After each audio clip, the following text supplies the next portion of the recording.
First of all, let me apologize for 8 pages. There, there, there was no way to break it down. I did try to condense it, and it ended up being 9 pages, so I figured we'd go with the original version. He was in the hotel room, had nothing else to do, and decided to... There we go. So we'll just talk about all the kids. Yeah, all of Abraham's children. So all of Yaakov's children here tonight. So all right. Let's talk to our Elohim, and then we're going to take a look at Parsha Bamidbar. And we're going to look at the first 16 verses. Nobody freak out. But this is a very important lesson for us, I think. Father, we thank you for this opportunity to learn from your word. We ask that you will open our eyes, open our ears, and open our hearts so that we will expand our awareness to be aware of you, but also realize that you are aware of us. We thank you for everything. In the name of Yahusha. Amen. All right, so Parsha Bamidbar. Considering verses 1 through 16 sounds scary, but we have considered in the last couple of Torah portions that we have to become aware of the presence of Yahuwah Elohim. Again, we said, well, do I believe that Yahuwah Elohim exists is a big question. But now I have to ask, am I aware of his presence? Well, now we're going to look at the third stage. Are we aware that Yahuwah, our Elohim, is aware of us? And this is a biggie. Solomon puts it in this way, as the beginning of wisdom is the reverence of Elohim. Becoming aware of the fact that I can hide something from everyone around me, but ultimately I cannot hide something from my Elohim, who is always aware of me. So we've considered that we must be aware of the presence of Yahuwah Elohim.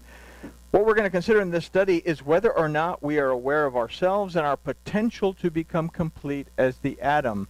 There's a reason that we have genealogies in the Torah. And there's a reason that people don't read Numbers, because it's boring and it's got a lot of genealogies. But we're going to read this as Bamidbar and not Numbers. So we're going to consider the concept that Yahuwah is aware of our existence as well. So we have to take into account that the book of Numbers versus the book of Bamidbar. The book of Numbers, okay, gives us a historical account of the counting of the children of Israel. And by the time you're done with the first couple of chapters, you're ready to snooze, because it's this guy begot that guy, and we counted this many from this tribe and this many from that tribe, and all together, and it does it over and over and over, plus 2 times for Joseph. So, the book of Bamidbar, however, forces us to look at ourselves and seek an application from within its verses. Again, why do we call it Torah? It's instruction. And if it is instruction, then we have to be able to apply what it says to our lives. Now, Bamidbar means in the wilderness. And it's here that we must truly understand where we are in our relationship with Yahuwah Elohim. We live in a barren land most of the time, a life that's devoid of water. We call that life. We call that living our day-to-day life. It's a wilderness. We must be able to take a census of where we are and ensure that we remain irrigated enough for the seed-bearing trees and plants to grow within us and by proxy our lives. More important, we must take into account that it was Yahuwah's direction to Moses that this count be made. Moses didn't come up with this on his own. Yahuwah asked for a census to be taken. So from this we have to consider that our Elohim counts us and every aspect of our lives as his worthy children. If he commanded Moses to take account, then he was concerned about the children of Israel, who they were, how ready they were, where they were, what their condition was. So it's the same thing with us. So we're going to consider the steps required to become the children of Israel, and by proxy, the children of Yahuwah, our Elohim. So, again, we're going to look at the first 16 verses of this Torah portion of Bamidbar, which begins in chapter 1. Bamidbar is Numbers 1:1 through 4:20 is for this Torah portion. So, verse 1. And Yahuwah spoke to Moses in the wilderness of Sinai in the tent of meeting on the first day of the second month in the second year after they had come out of the land of Egypt, saying. All right, so we read that and we say, huh? Okay, we have to go back and read it a few times. The question we have to ask is, what does it mean? What can we take out of this and apply to our lives? So we considered in the Parsha Baher that we did last time that we have to be aware of the presence of Yahuwah amongst the thorns and thistles in our daily existence. Verse 1 differs from the first verse of Bahir in that Yahuwah is not speaking to Moses in the Mount of Sinai. Here he's speaking to Moses in the Mount of Sinai, but instead he's speaking also in the tent of meeting. Okay, so there's something that separates from the thorns and thistles. What we consider here is that even though we live our lives among its difficulties and challenges, we can find refuge inside of Yahuwah once we become aware of his presence with us. Yahuwah Elohim speaks with us within his hedge of protection if we choose to follow his instruction and reside there. I just lost my place, but that's okay. Challenge is present with us, speaks to us, hedge of protection if we... Okay.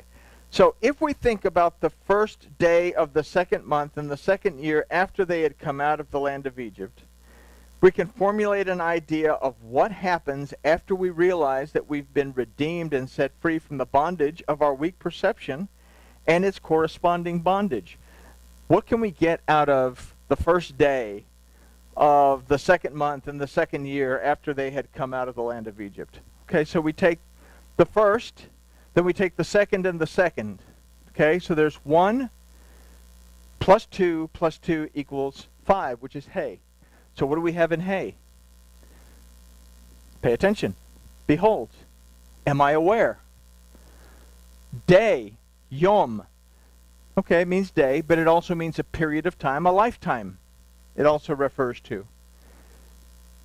Chodesh means a month, but it comes from the root chadash that means to restore. And then Shana is a musical group from the 50s. Oh, no, wait, wrong one. Sorry. Shana means a year, but it also means to make a change. So what do we get from this idea of the first day of the second month in the second year after they had come out of the land of Egypt? Well, we're always in Mitzarim. We're always being bombarded by something.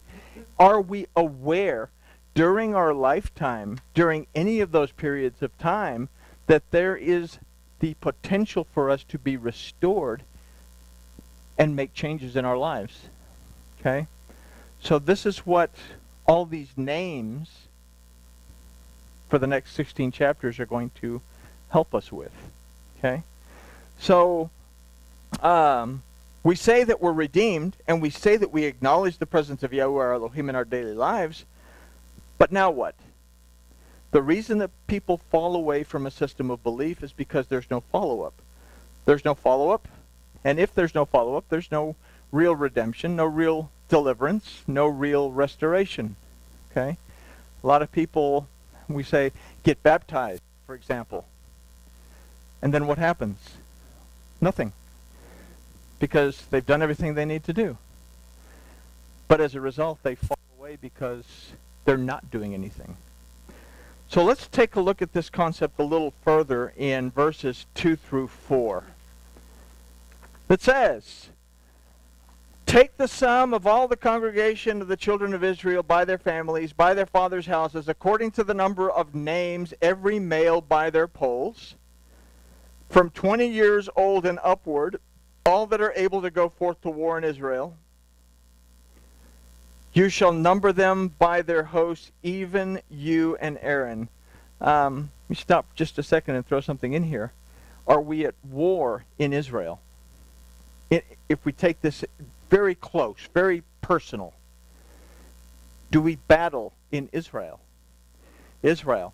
Either I'm wrestling against Elohim or Elohim prevails in my life, and I'm always battling in one or the other. So, because I forget that Elohim prevails. And when I do that, then I begin to wrestle against Elohim, because I can do all things through me who strengthens me, right? Okay, there we go. All right, so verse 4. And with you there shall be a man of every tribe, every one head of his father's house. So in this verse, Yahweh is telling Moses to count the children of Israel according to the father's houses, according to the names of the males, setting apart those who are able to go to war. So let's consider the importance of this census. The first thing that we have to recognize here is that Yahweh Elohim's desire to be aware of our existence. Our Elohim has a desire to be aware that we exist. Okay? We oftentimes don't have the desire to be aware that he exists. So let's rephrase this concept into a more personal and intimate idea. Yahuwah, our Elohim, is aware of our existence whether we are aware of his presence or not. We are counted according to our Father's house. Let's consider now the phrase, according to the number of the names, every male by their polls. So the word used for names here is shemot, that aside from names also means a reputation. The word used for number is b'mispar, that translates as in the number, but comes from the root mispar, that also means or refers to one who has wisdom, and refers to someone or something that is finite, as opposed to something that is infinite. Okay, so now we're looking at something that will cease to be. So what do we do with our lives, and how we are perceived is what we accomplish in the first day, our lifetime, the period of time that we have to acknowledge that Yahuwah Elohim not only exists, but that he's present in our lives, and that we are aware that he is aware of us.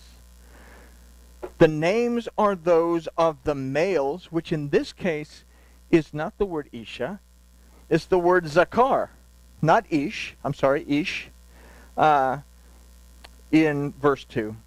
The word that precedes Zakar is kol, that's used for every, but also means to be whole or to be complete. Zakar means male, but comes from the similar root zakar, that means to remember and to call to mind. It refers to thought. Okay?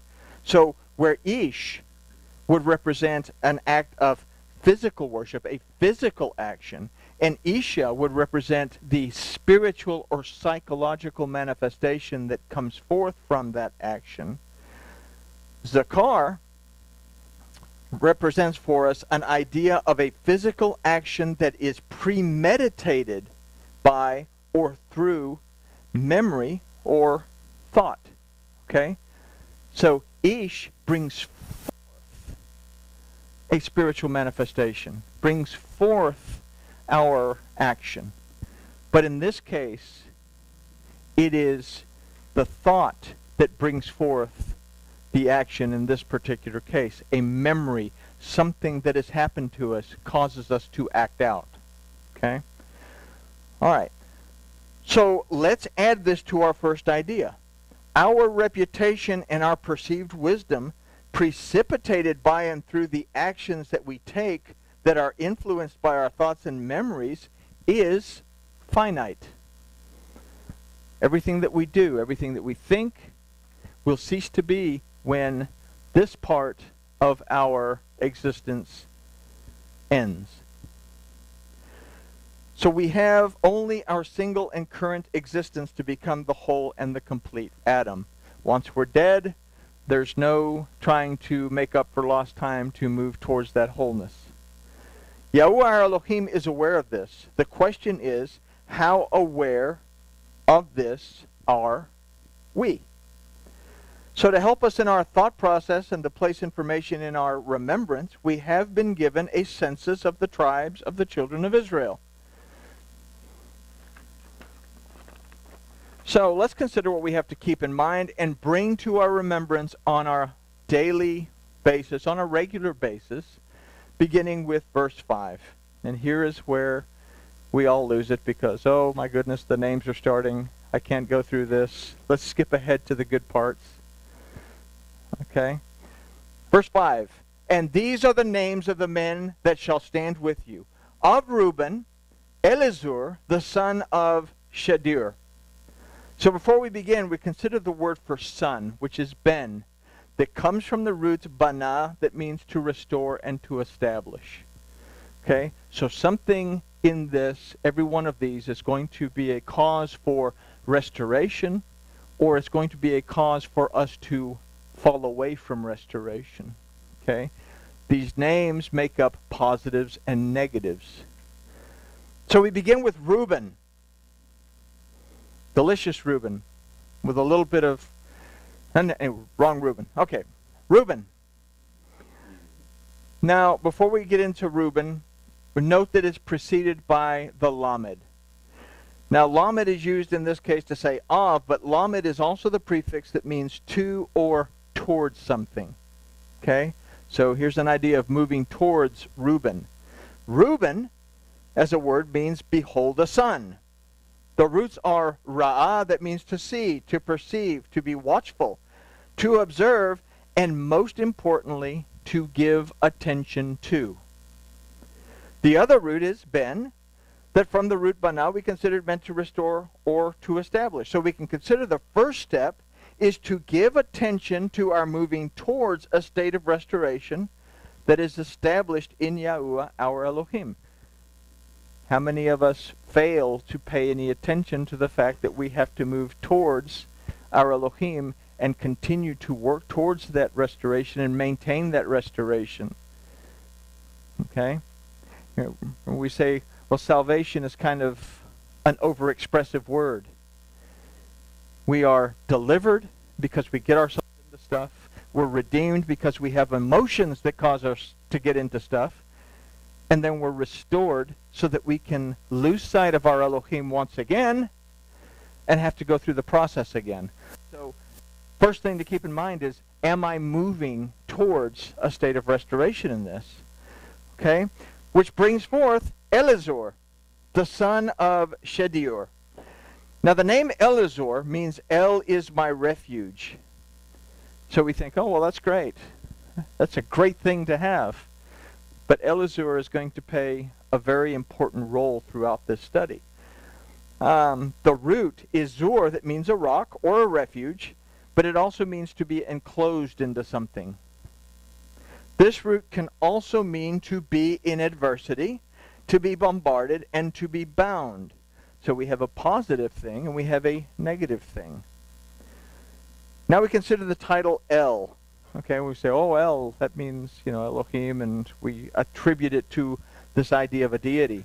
But the ancient idea of this word El has nothing to do with a deity. It is a power, a force, something that moves in our lives to bring manifestation. Okay? So the other root of Elizur is El. Means mighty one, but we also consider that it refers to a mighty power or force. So in this name, Elizur, we have something that we have to be able to call to mind. It's a question. Are we in a state where we give attention to our moving towards a state of restoration that is established in Yahuwah, our Elohim? Or are we in a state of adversity because we give our difficulty power over us to where we close our minds and ability to remember that Yahuwah, our Elohim, is present and aware of our condition? It's a very serious question. Because when problems arise, when things go the way we don't want them to go, the first thing that we want to do is go to guns. Okay? We don't think about the fact that we have an Elohim that's very intimate in our relationship with us, that can act on our behalf. We will stop and become aware that he is aware of us and have a conversation. Okay. So the answer to this is found in the name Shedeur, that means a cultivator of light. We are restored and established by the light that we cultivate and plant in our lives, and this is influenced by our choices in Elazur. What do we make the powerful influence in our life? Okay? In order to effectively do this, we have to consider verse 6. All right, only 10 verses to go. Woohoo! All right. It says, of Simeon, Shelemiel, the son of Zurishaddai. Another reason people don't read this is they can't pronounce the names. So, the name Simeon means heard, from the root Shema that means to perceive, discern, understand, and apply. And I can throw in there that it also means to obey. It also means to be content. Again, we have the Lamed, that is the prefix telling that we need to move towards better perception, better discernment, better understanding, and the application of Shelumiel, that means a friend of Elohim. The root of this name is Shalom, that means to be complete and to be sound or whole. This root also means to be in peace, prosperity, well-being, and tranquility.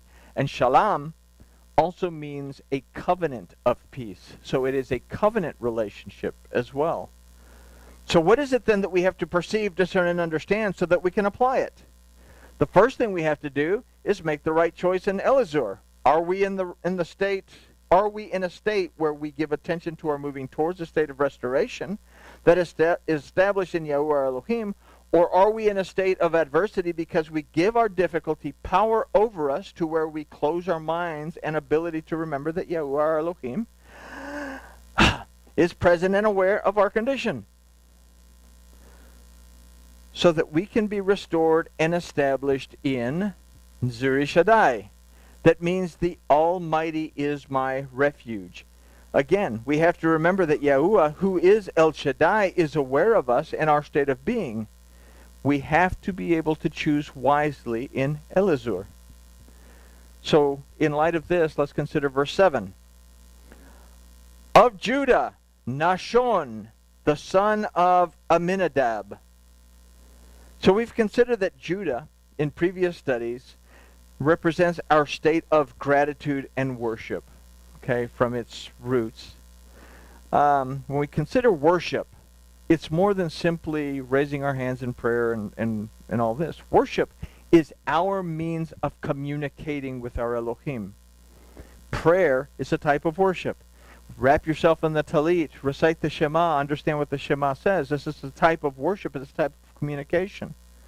Okay? So in order to be grateful and connected to our Elohim requires us to make the right choice in Elazur. So this brings forth for us Nashon, that means a state of knowing by and through experience and diligent observation. It's more than saying that we believe that Yahuwah Elohim exists or saying that we're aware of the presence of our Elohim in our lives. Here in Nashon, we consider that we experience the presence and the work of Yahuwah Elohim in our lives, and it is in this that we truly praise and are grateful. We are observant and truly observant of all the things that our Elohim does for us throughout our day without us asking. Think about that. Are you aware of all the things that Yahuwah your Elohim does for you throughout your day without you thinking about it and asking for it to be done for you? It would be an amazing thing. So this requires us to move towards Aminadab. The root of this name is Amam, that means dark or dim. Begins with the root letter ayin, that means eye as well as perception. So here we can ask ourselves, is a dim perception that keeps us from seeing everything that Yahuwah our Elohim does for us throughout our day? Do I have a dim perception of the fact that Yahuwah is active in my life? Because after all, I can do all things through me who strengthens me, and I'm responsible for everything I do. Do the ideas that I get to move towards doing something all my idea? Okay? The other root of this word is nadab, that means to be willing. Are we willing to even look? So let's move on to verse 8. Of Issachar, Nethanel, the son of Zuar. So the name Issachar means there is a reward or a recompense. Again, we have this lamed that means to move towards this idea of a reward or recompense. Issachar comes from two roots. The first is zakar, meaning a reward given as payment or wages that are earned or given in a contractual agreement. Now, we're not in a contractual agreement with Yahuwah Elohim, but we are in a covenant agreement with our Elohim, which makes it a little bit more solid than just a contract. I can break a contract. I cannot break a covenant. The only way I can break a covenant is to die. And even then, my children are bound to that covenant. Okay? So, we have the sakar.